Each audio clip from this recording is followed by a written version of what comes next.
ఆగండి అయ్యా, ఆగండి, వదలండి, వదలండి అయ్యా.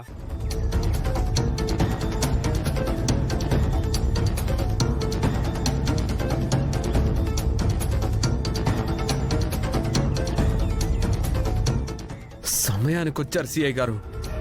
ఈ గౌతమ్ని అరెస్ట్ చేయండి. మా అన్నదమ్ముల్ని కొడుతున్నాడు.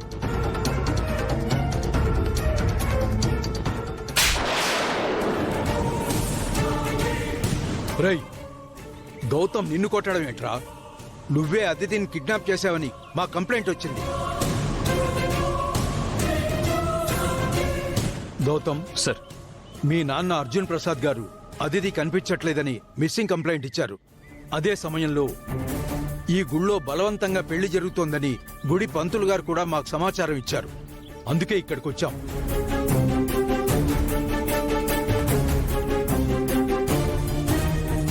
అవును సార్, ఈ అహల్యనే నాకు పోలీసులకు సమాచారం ఇవ్వమని చెప్పింది.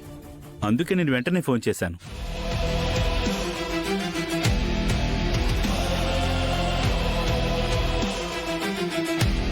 సార్, వీడు ఆదిత్యని కిడ్నాప్ చేశాడు.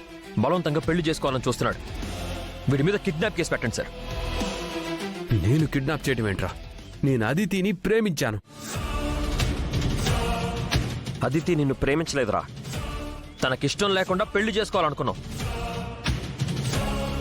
అందుకే నీ మీద కిడ్నాపింగ్ కేసు పెట్టమంటున్నాను. సార్, ఈ విక్రాంత్ తమ్ముడు సత్య నన్ను గౌతమ్ గారిని బాంబుతో పేల్చి చంపాలనుకున్నాడు.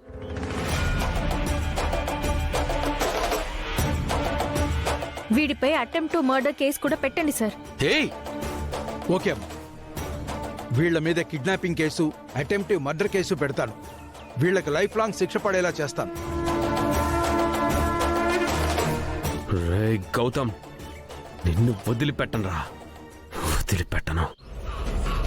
హే అహల్య, రే గౌతమ్, ఎప్పటికైనా మీ ఇద్దరి చావు నా చేతుల్లోనే.